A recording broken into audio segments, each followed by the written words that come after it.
যেহেতু জায়গার সংকীর্ণতা এবং শিল্প অঞ্চল অনেক মানুষ হয়ে গেছে, অতএব যেই পরিমাণে মানুষ রাস্তাঘাটে সবাইকে বসানোর সুযোগ নাই। অযথায় চিল্লাচিল্লি কইরা যারা দেখতে পারতেছেন না পিছন থেকে, সামনের লোকদেরকে বসাইতে যাবেন না, কারণ এখানে বসার পরিবেশ নাই। যেহেতু পরিবেশ নাই, যে যেখান থেকে শুনছেন শুনলেই হবে, দেখা মাকসাদ নয়, কথাগুলো শোনা এবং আমল করা হলো মাকসাদ। আল্লাহ পাক আমাদের বুঝার তৌফিক দান করুন, আমল করার তৌফিক দান করুন। আমি আজকে আপনাদের সামনে দুনিয়ার হাকিকত সম্পর্কে কিছু কথা বলবো। এই দুনিয়ার আসলে হাকিকত কি? এই দুনিয়া রঙিন স্বপ্ন আমরা সবাই দেখতেছি। কেউ স্বপ্ন দেখতেছে ভালো একটা চাকরি করবে, এরপরে বিয়ে করবে। কেউ স্বপ্ন দেখতেছে ভালো একটা গাড়ি কিনবে, ঘুরে বেড়াবে। কেউ স্বপ্ন দেখতেছে গাজীপুর শহরে কিংবা এই ভবানীপুর বাজারে একটু জায়গা কিনবে। কেউ স্বপ্ন দেখতেছে টাকা পয়সা হলে আমি অমুককে দিব, তমুককে দিব। বিভিন্ন ধরনের স্বপ্ন আমরা বুনে আছি এই দুনিয়ায়। অথচ আল্লাহ রাব্বুল আলামিন এই দুনিয়ার হাকিকত বলতেছেন, ওয়ামা হাদিহিল হায়াতুদ দুনিয়া ইল্লা লাহু ওয়া লাইব ওয়া ইন্নাদ দারাল আখিরাতা লাহিয়াল হায়াওয়ান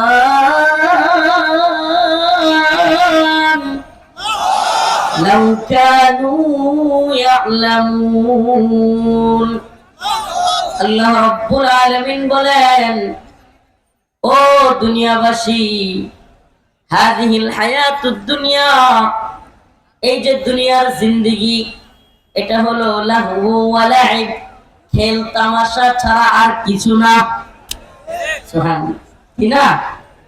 এই দুনিয়ার জিন্দেগিটা খেল তামাশা ছাড়া আর কিছুই না। আল্লাহ রাব্বুল আলামিন অন্য এক আয়াতে বলেছেন, ইযা যুলজিলাতিল আরদু জিলজালাহা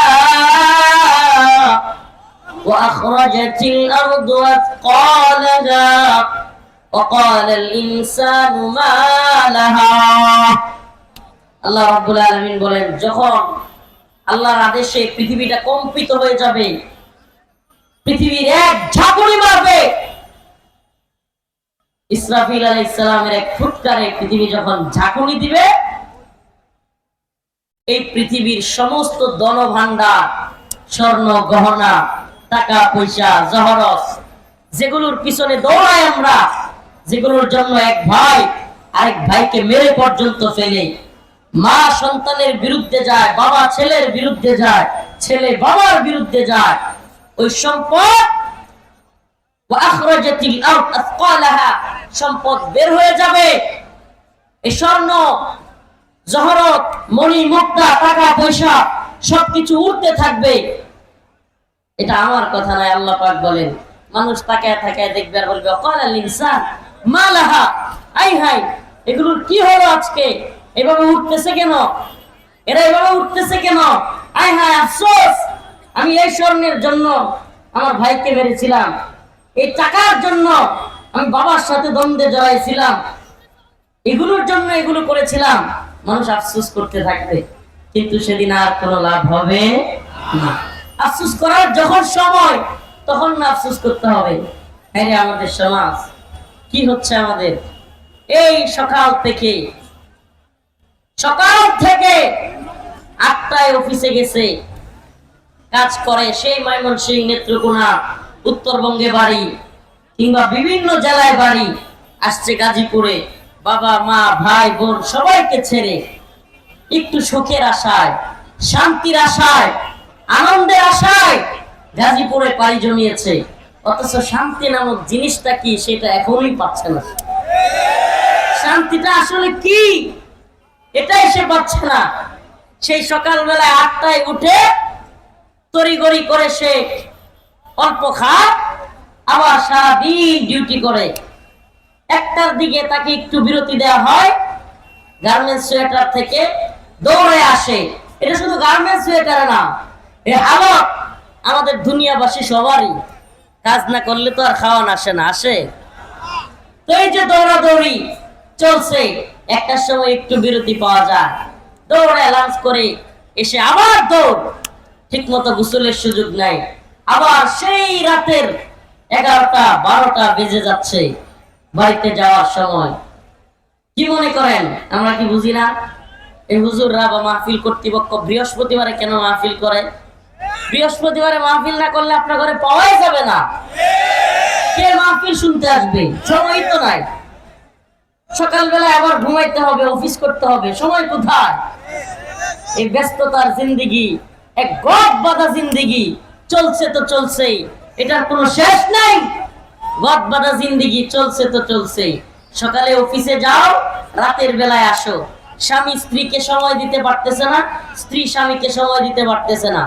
যে অফিসে চাকরি করে সেখানে স্বামীর সাথে আরেক মেয়ের হাসে, নাউজুবিল্লাহ, এরা হাসে। শয়তানের সবচাইতে বড় সফলতা হলো হারাম কাজটাকে শয়তান আপনার আমার কাছে সহজ করতে পারছে, এটাই শয়তানের সবচেয়ে বড় সফলতা। আল্লাহর নাফরমানি এটা আমার আপনার কাছে এত সহজ হয়ে গেল। আফসোসের বিষয় হওয়া দরকার ছিল, অন্তরে ধাক্কা লাগার কথা ছিল, আয় হায় আমি আমার রবের নাফরমানি করতেছি।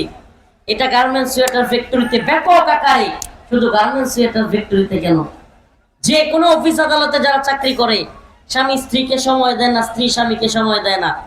স্বামীর সময় পায় তার অফিসের কলিং মহিলা, স্ত্রীর সময় পায় তার অফিসের কলিং পুরুষ। এভাবেই চলছে জিন্দেগি। আর ওদিকে বাচ্চাটা বাসায় পড়ে থাকে। বাচ্চাটা অনেক বাসায় যাদের টাকা পয়সা আছে কাজের বুয়া রাখে, ওই বাচ্চাটা কাজের বুয়ার সাথে থাকে, আর তার স্বভাব চরিত্র ওই কাজের বুয়া থেকে নেওয়া হয়। তার যে জিন্দেগি গঠন হয় এটা সেই কাজ যে করে দেয় তার স্বভাব চরিত্রটাই তার মনের মধ্যে আসে। বাবা মার দরদ আদর পাওয়া, আখলাক শিকার সময় তার হয় না। আর যারা গরিব, কাজের মেয়ে রাখতে পারে না, বাসায় বাচ্চাটাকে রাখবে কিভাবে, এরা মাদ্রাসায় দিয়ে দেয়। পড়ানোর জন্য না, সবাই পড়ানোর জন্য বাচ্চা মাদ্রাসায় দেয় না। 2 জন চাকরি করে, বাচ্চাটা রাখবে কোথায়? মাদ্রাসায় দিয়ে রাখছে। বাচ্চাটাকে পাহারা দেওয়ার কেউ নাই। এমন অসংখ্য বাচ্চাদের খবর আমরা জানি। আরে এরা থামবে না। আমি যখন ছেড়ে দিব, আমার বসার কথা ছিল 9টায়, আমি আসছি অনেক আগে। আমাকে এরা খাওয়াইছে, পারলে ঘুম পাড়ায় রাখে। এরপরে মাশাআল্লাহ নেতাদের এক বেজ গেছে, এরপরে ওসি সাহেবের এক বেজ গেছে, এরপরে হইলো ইয়ার পাগড়ির অনুষ্ঠান গেছে, তারপরে আসছিল ক্রেশ দিতে। আমি একটা ক্রেশ দিয়া তাড়াতাড়ি বলছি বাকিগুলো দয়া করে রাখেন, আমার আরো 2টা প্রোগ্রাম আছে। তো এই যে 2টা প্রোগ্রাম, এটার কথা ছিল 9টায়, ওই আপনাদের কাপাসিয়ায় যাওয়ার কথা ছিল 11টায়। অলরেডি তো 10:30 এখানে বাজে। তো ওখানেও তো হাজার হাজার মানুষ অপেক্ষা করতেছে। বলবেন হুজুর একাধিক প্রোগ্রাম রাখেন কেন? রাখি কেন এটা একটু বাড়িতে গিয়ে যায় দেখা পরে বলবেন। রাখি কেন? রাতের রাত শুয়ে থাকে বাড়িতে, মাহফিল না নিয়ে যাবে না। ভাইয়ের সাথে খাতির লাগায়, বোনের সাথে পর্যন্ত গিয়া বোনের বাড়িতে যায়, আমার মার সাথে পর্যন্ত গিয়া খাতির লাগায়। এমন অবস্থা, মাহফিল না দিলে আসবে না, মাহফিল না দিলে আসবে না। আমি ঘুমাইয়া মাদ্রাসায় পর্যন্ত যাইতে পারি না, মাদ্রাসায় গিয়ে দেখি আরো 4-5 কমিটি বসে আছে। এই অবস্থা প্রায় প্রতিদিন চলতেছে। এরপরেও যেগুলো নাচর বান্দা আর ছুটতে পারি না, দিতেই হয়। তারপরেও বইলা রাখি যে আমার অমুক সময় একটু দিবেন, এর বাহিরে না। কাউকে এটা বলা হয় না যে আমার 60,000 টাকা দেওয়া লাগবে, কিন্তু এটা বলি যে আমার অমুক সময় দিয়েন, নাহলে মেনটেন করতে পারবো না। কিন্তু এটাও হয় না। দিন শেষে বিভিন্ন জটিলতার কারণে এখন একজন অতিথি আসছে, ওনাকে দিলে বিরক্ত হওয়ার কিছু নাই, কারণ ওনাকে দেওয়াটা দরকার। একজন থানার ওসি সাহেব আসছে, এই যে দায়িত্বশীলতার জায়গা থেকে সে কথাগুলো বলছে, চিন্তায় নিয়ে, চুরি নিয়ে বা বিভিন্ন বিষয় নিয়ে, তার একটা দায়িত্ব তার বলা, এখন তাকেও সুযোগ দেওয়া দরকার। এখন আমারও কিন্তু ওখানে যাওয়া দরকার। সব মিলাইয়া এই বিষয়টা কমিটি যারা থাকে তাদেরই মেনটেন করা উচিত, যে আমরা কখন অতিথিদেরকে দিব, কখন হুজুরের টাইমটা ঠিক রাখবো। আল্লাহ পাক আমাদের বুঝার তৌফিক দান করুন। বলতাম না, এখন যদি পারাপারি করে আপনারা আরো সময় নষ্ট করবেন, তাইলে আমি কিন্তু চলে যাব। আর পারাপারি দয়া করে করিয়েন না। তো যে কথা বলতেছিলাম, এই দুনিয়ার হাকিকত এটা বোঝানো উচিত আপনাদেরকে, এটা বোঝানো আমার দায়িত্ব। এই দুনিয়া আমাদেরকে কি দিতে পারে।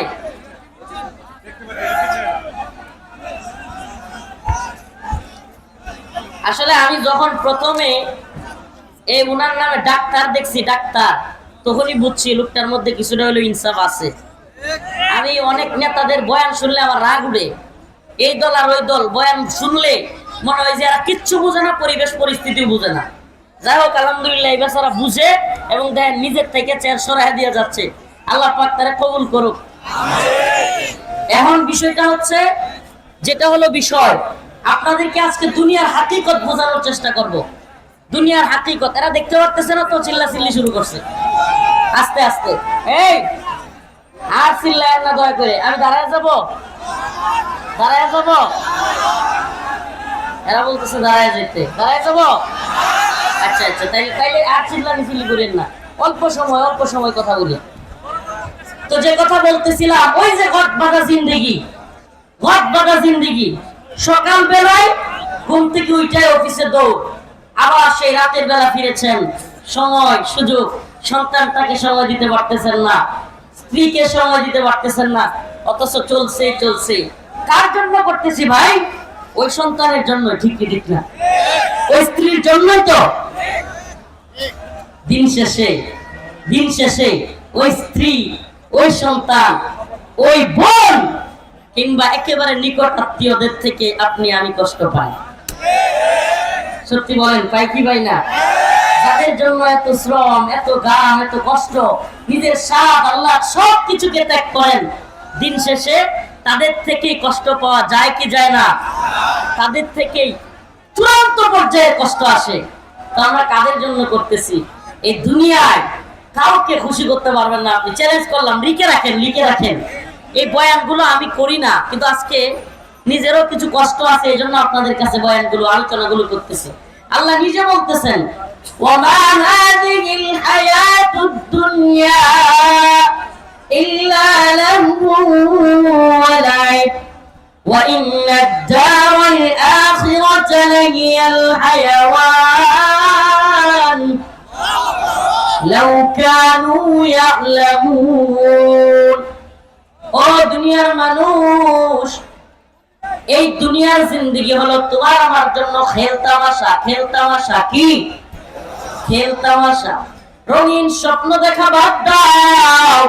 এই পৃথিবীতে তুমি যাকে খুশি করতে চাও, স্ত্রীকে খুশি করতে চাও, সন্তানকে খুশি রাখতে চাও, যাকে খুশি রাখতে চাও, মনে রাখবা যত শ্রম গাম দিয়া খুশি রাখতে চাইবা, এই পৃথিবীর কাউকেই তুমি খুশি করতে পারবা না।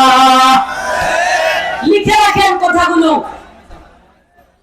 এজন্য দুনিয়ার কাউকে খুশি না করে আল্লাহকে খুশি করেন, আমার আপনার মালিককে খুশি করেন। আল্লাহ রাব্বুল আলামিন বলেন, আমি যদি আমার কোন বান্দার প্রতি খুশি হই, আল্লাহ পাক যদি কারো প্রতি খুশি হয়ে যান, আপনি নারাজ করলেও পৃথিবীর মানুষ আপনার প্রতি খুশি হয়ে যায়। আপনি নামাজের প্রতি আহ্বান করছেন, রাতের বেলায় ঘুম থেকে উঠাইছেন ধাক্কা দিয়া, একটু ধমক দিয়া, সন্তানকে, স্ত্রীকে, ভাইকে, সাময়িক সে কষ্ট পাইছে, কিন্তু কিছুদিন পর তার যখন দিনের বোঝ আসবে, সেই লোকটাই আপনার প্রতি খুশি হয়ে যাবে। আল্লাহর জন্য একজনকে একটু নারাজ করেন, দেখবেন সবাই আপনার প্রতি খুশি। আর আল্লাহর কথা বাদ দিয়া দুনিয়াবি ভাবে সবাইকে খুশি রাখতে চাইবেন।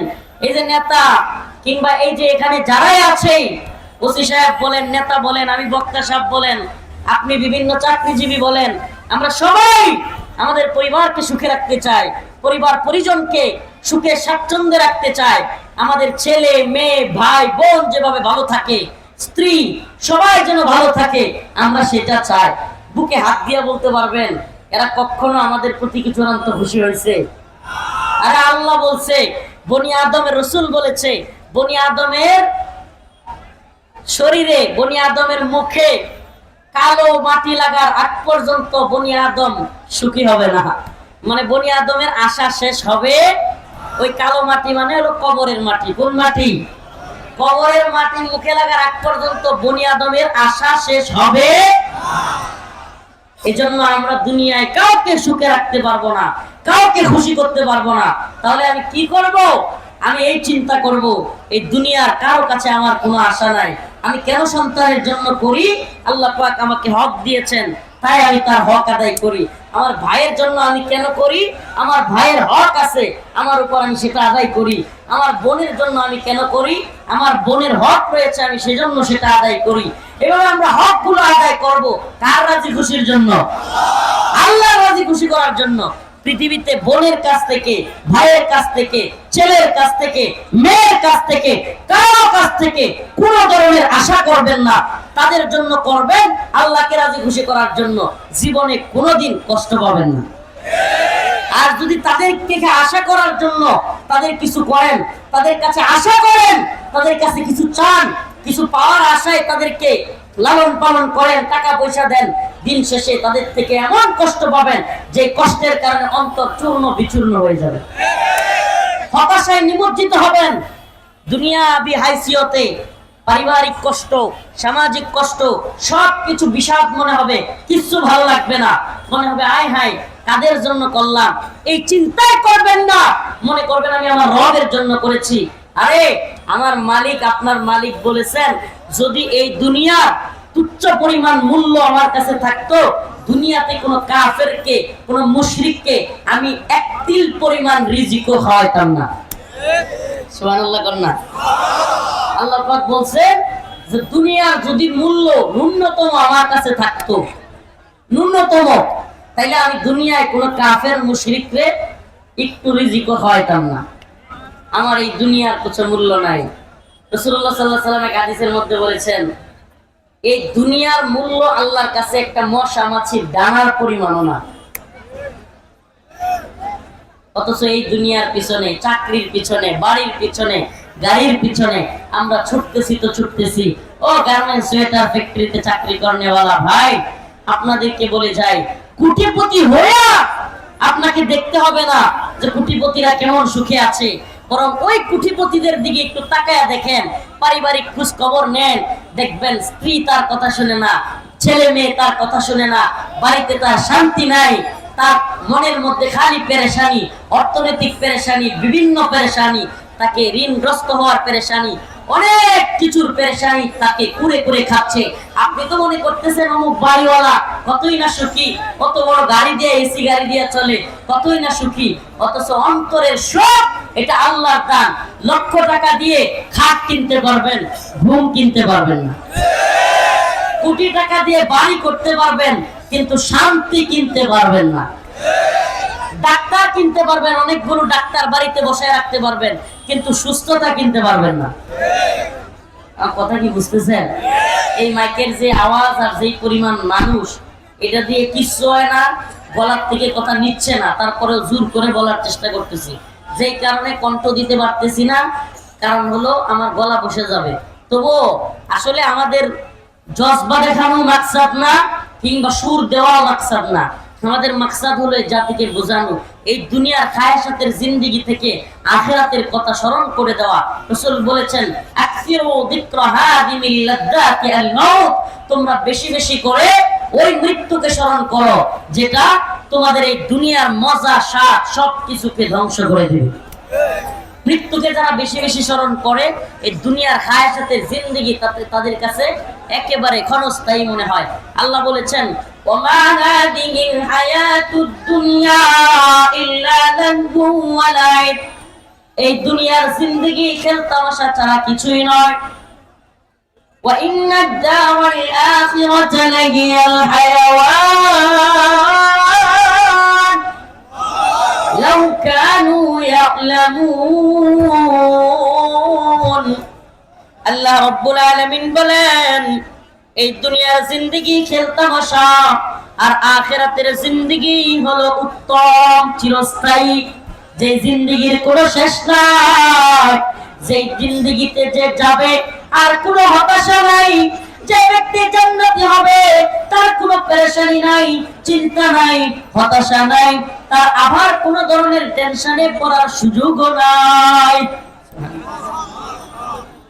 এজন্য আমি কি দুনিয়ার জিন্দেগিকে আখিরাতের জিন্দেগির চাইতে প্রাধান্য দিব? বলেন প্রাধান্য দিব? আল্লাহ বলেন ফাইদা রাকিবু ফিল ফুলকি দাউল্লাহ মুখলিসিনা লাহুদ্দিন। অথচ কিছু মানুষ এই দুনিয়ার জিন্দেগির হালত জেনেও এটা যে খেলতামাশা এটা জানে যে আজকের এই প্রোগ্রাম থেকে উঠছি, এখান থেকে না উঠতে পারি, মারা যেতে পারি, রাস্তায় অ্যাক্সিডেন্ট করতে পারি, যে কোনো কারণে আগামীকালকের মাইকে আওয়াজ আসতে পারে শাহাবুদ্দিন, মৃত শাহাবুদ্দিন সাহেবের ছেলে মোহাম্মদ রফিকুল ইসলাম মাদানী আর নেই, আগামীকাল বিকেল 5টায় তার জানাজা। অস্বাভাবিক না রে ভাই যে কেউ আমরা এখনই চলে যেতে পারি। এই জন্য এই দুনিয়ার জিন্দেগিকে বড় না মনে করে, এই দুনিয়ার খায়সাতকে বড় না মনে করে আখিরাতের জিন্দেগির দিকে ফোকাস করি। আসো নামাজ পড়ি। অথচ আল্লাহ পাক বলেছেন ফাইদা রাকিবু ফিল ফুলক দাউল্লাহ মুখলিসিনা লাহুদ্দিন। কিছু মানুষ এমন আছে যারা বিপদে পড়লে, একটা নৌকা সমুদ্রের মধ্যে আটকে গেছে, চতুর্দিকে ঝড় তুফান আর বৃষ্টি, এদিকে ধাক্কা দিচ্ছে ওইদিকে ধাক্কা দিচ্ছে, যে কোনো মুহূর্তে ডুবে যাবে। এই সময় মানুষ দাউল্লাহ মুখলিসিনা লাহুদ্দিন, সে খুব একনিষ্ঠতার সাথে আল্লাহকে ডাকে। এটা আমার কথা না, আল্লাহ নিজে বলতেছেন সূরাতুল আনকাবুত আয়াত নাম্বার 64-65। একটু পারলে তরজমাটা দেখে নিবেন। আল্লাহ বলতেছেন এই দুনিয়ার সবকিছু জানার পরেও কিছু লোক নৌকার মধ্যে আরোহণ করছে, সাগরে কিংবা নদীতে হেলতেছে দুলতেছে, তখন যখন দেখে নৌকা ডুবে মারা যাবে, দাউল্লাহ মুখলিসিনা লাহুদ্দিন, তারা খুব একনিষ্ঠতার সাথে আল্লাহকে ডাকে। কিসের সাথে?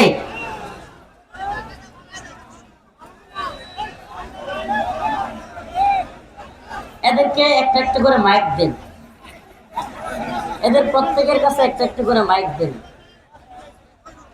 আর না হলে ভলান্টিয়ার গিয়ে আছে এটা কথা কয় ওটা ধরে নিয়ে আসেন। কি আশ্চর্য রে ভাই, এতটুক জায়গায় এনে কারে কি আসলে কি গার্মেন্টস সোয়েটার ফ্যাক্টরি ছুটির দিনে প্রোগ্রাম করলে পরিচিত কোনো আলোচক আনলে বড় মাঠে করা চাই, না হলে বৃহস্পতিবারে প্রোগ্রাম করবেন। কমন করছে না? আচ্ছা এই বিষয়টা একটু মাথায় রাখবেন। আয়োজক যারা পরিচিত কোনো আলেমকে আনলে আল্লাহ মাফ করুক, এটা অহংকার না, আল্লাহ মাফ করুক, আল্লাহ মাফ করুক, তবুও যদি পরিচিত কাউকে আনেন তাহলে বড় মাঠে করা চাই, উন্মুক্ত মাঠে। বৃহস্পতিবার রাত্রে করলে তো উপায় নাই, কারণ সবারই ছুটি থাকে, সবাই চিন্তা করে যে হুজুর একটু দেখে আসি, ফজরের নামাজ পড়লে পড়ি না পড়লে নাই, ভাইরাল হুজুরটার একটু দেখে আই। নাউজুবিল্লাহ।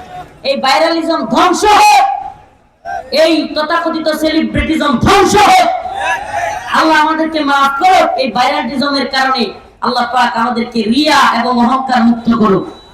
আল্লাহুম্মা তাহহির কলবি মিনান নিফাক ওয়া আমালি মিনার রিয়া। আর রব্বুল আলামিন আপনি অহংকার এবং রিয়া থেকে আমাদেরকে মুক্ত করেন। তো যে কথা বলতেছিলাম, এই দুনিয়ার এত কিছু বোঝার পরেও আল্লাহ বলেন কিছু লোক বিপদে পড়লে নৌকা ডুবে যাচ্ছে, তুই তুই পানি, চারদিকে হঠাৎ করে ঝড় আসছে, তুফান আসছে, এখন কি করে? দাউল্লাহ মুখলিসিনা লাহুদ্দিন, আল্লাহ আল্লাহ আমারে বাঁচান, আপনি ছাড়া কেউ নাই। তখন আল্লাহরে ডাকে। এটা কে কয়? আল্লাহ নিজে বলতেছে, আল্লাহ নিজে। দেখেন নাই আপনারা তো অনেকে গ্রামের টিনের ঘর যাদের ঝড় তুফানের দিন আসে, ঝড়টা মেরে ঝড় তুফান যখন শুরু হয়, কিছু মানুষ আছে করে, কি করে না?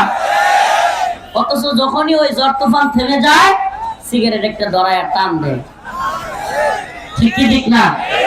এই যে দেখেন কত বড় বেয়াদব, ব্লেজার লাইট ধরে, লেজার লাইট ধরে চোখে মুখে লাল লাইট, ওই যে সাদা টুপিওয়ালার পিছনে, একেবারে পিছনে, ওইটা ধরেন, আস্তে আস্তে থাক, লেজার লাইট ধরে। আওয়ামী লীগ নাকি রে? আজকে আওয়ামী লীগের বয়ান করি নাই, তোরা চুপ থাক, আর মনে করে দিস না।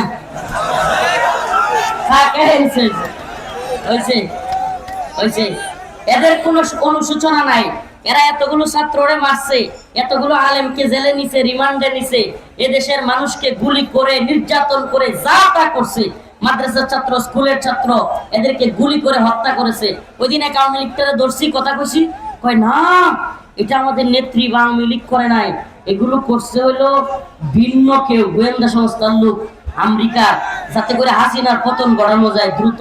পরে আমি কইলাম তাইলে যারা মারছে কিছু তো ছবিও ছিল কিছু পুলিশের, তাইলে ওই পুলিশগুলোরে কি আপনার হাসিনা দইরা শাস্তি দিছিল? না এটা তো ঠিকই। যদি শাস্তি দিত তাইলে না বুঝতাম যে হ্যাঁ মারে নাই। একটা পুলিশরাও যদি ধইরা সে ক্ষমতায় থাকতে শাস্তি দিত যে তুমি ছাত্ররা মারলা কেন, তুমি বরখাস্ত, তারা জেলে দাও, একটা পুলিশরাও জেলে দিত, তাইলে বোঝা যাইত যে সে মারার পক্ষে। এত জানে মার মার আমি করে দিছি। এই পাবলিক আল্লাহ আল্লাহ মাফ করে দেয়, রাজনীতি বয়ান করতাম না, ভালো লাগে না।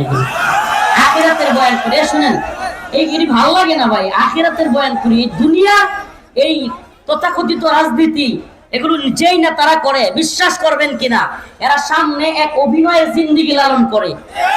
এরা সব কিছু ঠিক বলা দরকার নেই, চুপ থাকেন, কষ্টে কথাগুলো বলতেছি। এরা দেখবেন যে দলের হোক, আওয়ামী লীগের হলে শেখ মুজিব বন্দনা, শহীদ রাষ্ট্রপতি জিয়াউর রহমানের বন্দনা, এই সেই বলবে, সব দলের লোক। কিন্তু বাস্তবে তাদের অন্তরের মধ্যে আপনি যা দেখবেন রাজনীতি করলে কি হবে, যশ খ্যাতি সবকিছু, আড়ালে যা দেখবেন তাদের অন্তরের মধ্যে এক ধরনের কষ্ট আছে। এই রাজনীতি তাদেরকে শান্তি দেয় না, দিন শেষে কষ্টই দেয়। এটা আমি দেখছি, আমি পরীক্ষিত। এই রাজনীতি শান্তি দিতে পারে না। এই জন্য বলি রাজনীতি ছাড়ো, আল্লাহকে ধরো। সবাইকে বলি এই রাজনীতি ছাড়ো, আল্লাহকে ধরো, অশান্তির শেষ হবে না। আসো, ফিরে আসো, তওবা করো। ঘুষ খেয়ে ফেলেছো, জুলুম করে ফেলেছো, নারী কেলেঙ্কারিতে জড়িয়ে গিয়েছো, মাদক আসক্ত হয়ে গিয়েছো, সব ছেড়ে দাও।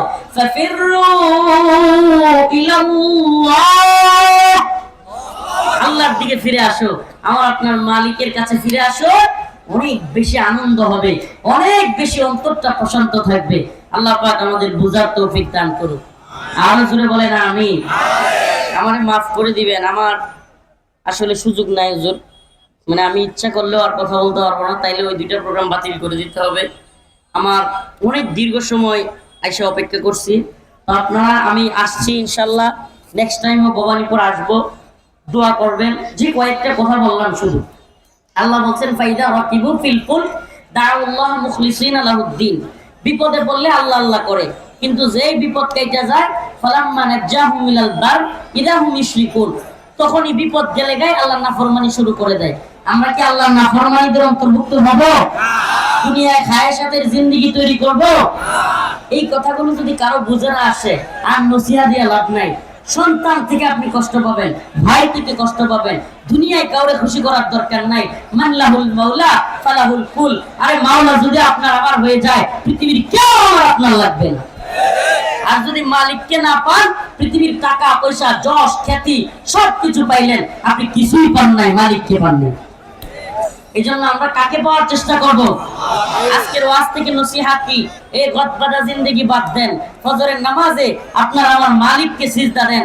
আমি গতকালকে একটা ফেসবুক পোস্ট করেছিলাম, ও মেয়ের বাবারা ভালো পাত্র খুঁজতেছেন? আমি তো বলি টাকা পয়সা বাড়ি গাড়ি না খুঁজে এই শীতের রাতে ফজরের নামাজের কাতারে গিয়া খুঁজেন, ভালো পাত্র পাবেন। টাকা পয়সা বাড়ি গাড়ি না খুঁজে মেয়ের জন্য ভালো পাত্র খুঁজতে হলে ফজরের নামাজে শীতের দিনে প্রথম কাতারে যে যুবকটা আছে, সেই যুবক যে তার আল্লাহ, যে তার মালিকের হক আদায় করে, শীতের দিনেও সে আপনার মেয়ের হকও ঠিক মতো আদায় করবে। টাকা পয়সার পিছনে ছুটবেন, দিন শেষে আপনার মেয়েরা রাইখা দেখবেন টাকা পয়সার গাড়ি নিয়ে অন্য মেয়ের সাথে বিল্ডিং মারবে। আল্লাহ পাক সবাইকে বুঝার এবং আমল করার তৌফিক দান করুন। ওয়া আখিরু দাওয়ানা আলহামদুলিল্লাহি রাব্বিল আলামিন। আসসালামু আলাইকুম ওয়া রাহমাতুল্লাহি ওয়া বারাকাতুহু।